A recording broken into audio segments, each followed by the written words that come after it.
Okay, baik. Assalamualaikum warahmatullahi wabarakatuh dan salam sejahtera semua. Hari ini kita nak tengok topik 7, Waves and Oscillation. Okay, dalam topik 7 ni, dia sebenarnya adalah gabungan dua topik besar. Okay, daripada 7.1 sehingga 7.3, kita akan belajar Simple Harmonic Motion. Dan daripada 7.4 sehingga 7.7, kita akan belajar pasal Waves. So, untuk 7.1 sampai 7.3, ini adalah part pertama. Okey, 7.4 sampai 7.7 ini adalah part yang kedua. Okey, dua-dua ni adalah sama. Objektif kita adalah kita nak memahami satu motion yang baru, iaitu wave punya motion, pergerakan ombak. Okey, so untuk part pertama ini adalah learning outcome dia. Okey, awak perlu tahu explain simple harmonic motion, apply simple harmonic motion, dan saya nak awak tengok C ni, derive and use. Maksudnya awak kena tahu nak menciptakan equation ini dan menggunakan equation ini. Okey, di dalam topik ni juga awak kena convertkan unit calculator kepada radian untuk mana-mana equation yang ada cos atau sin. Okey, seperti equation pertama dan equation kedua. Nanti kita akan tengok balik.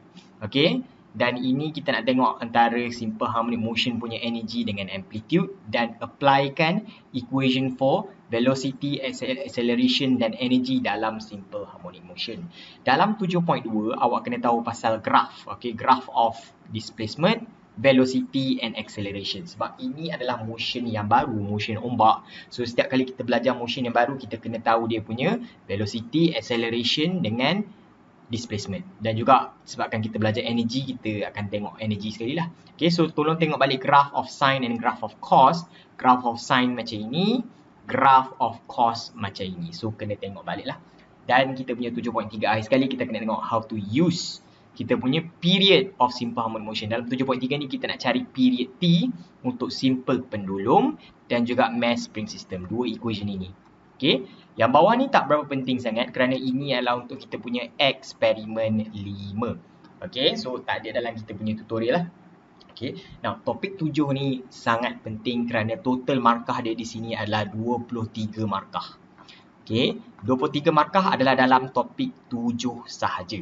Okay, kalau kita tengok dalam kita punya percentage, sebab kita ada 80 markah dalam PSPM. So 23 ni bermaksudnya kalau kita bahagi 2, dia dalam 11, dia dalam 11.5%. Okay, agak besar. Kalau PB korang dah 60, itu dah berapa dah tu? Itu dah 71.5%.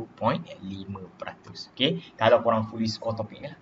Okay, so sebelum kita masuk kepada subtopik tu, kita tengok pada general introduction topik ini. Okay, dalam list of constant hanya korang punya value of G saja yang korang kena tahu dalam ni, dan dia digunakan dalam kita punya topik subtopik 7.3. Okay, itu.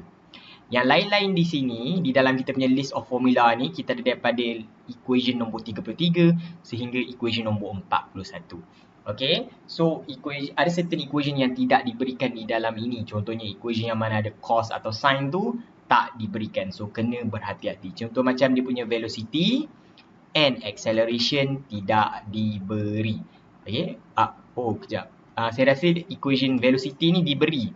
Sebab ini dah 36, so minta maaf ni 34 dan 35. Ya, equation ni diberi. Cuma di dalam video ni saja tak tunjuk, mungkin ada kesilapan kat sini. Ni patutnya negatif A omega cos omega T dan ini positif, sorry.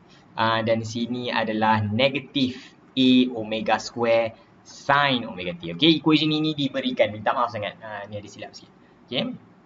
Now kalau kita tengok pada introduction, apa sebenarnya kita nak belajar di dalam kita punya topik 7 ni. Okay, again kita dah belajar tentang kita punya linear dalam topik 2, circular dalam topik 5 dan rotational dalam topik 6. Kita dalam ni kita nak belajar tentang wave motion, iaitu pergerakan ombak.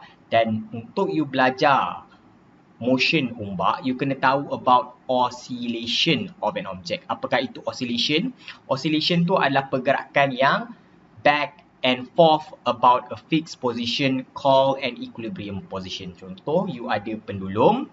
Okay, pendulum sini, ini equilibrium dia. Dia tak gerak apa-apa. Okay, then kalau kita tarik pendulum tu to the right hand side, kalau dia dah dekat sini, okay, ini kita tarik with the displacement X. Kalau kita lepaskan pendulum ni, dia akan bergerak ke kiri. Lepas tu pendulum tu kat sini pula, dan pendulum tu akan sampai ke kanan. Nampak tak dia bergerak back and forth? Maka itu adalah oscillation. Okay, one oscillation lah kalau dia bergerak satu back and forth. So pergerakan yang back and forth tu, itu adalah simple harmonic motion. Okay, so based on the name simple motion, we will learn about the most basic of motion, which is a repeated motion of back and forth. Okay, pergerakan yang berterusan, yang back and forth. Kita akan assume benda ni tidak ada habis tenaga. So dia akan continuously bergerak back and forth. Macam ombak lah, kalau you fikir ombak kan, nampak tak? Dia ada naik, turun, naik, turun, naik, turun, naik, turun. So there is a back and forth motion. Yang penting saya nak korang tengok kat sini adalah equation displacement dia. Kalau korang tengok dekat atas tadi, okay, this is the equation of displacement. Y sama dengan A sin omega t. Okay, Y ni saya tak nak korang tengok, oh ini dia bergerak dalam Y axis. Bukanlah macam tu. Kita punya Y sini just represent kita punya displacement punya komponen. Okay, jangan fikir displacement ni hanya di X. Okay, displacement ni hanya ada juga di Y. Cuma di dalam ni kita akan tukar simbol X kita kepada simbol Y. Okay, Y sama dengan A sin omega t. Again, this is the equilibrium position. So it will go back and forth, back and forth, back and forth. Okay, and ini adalah example of simple harmonic motion lah. Kebanyakan yang kita nampak in everyday life adalah movement of a child on a swing. Okay, movement of a pendulum.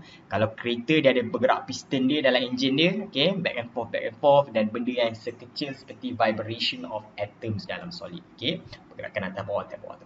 So in the next video, kita akan tengok the first subtopic, macam mana kita dapat equation ini. Okay, Y sama dengan A sin omega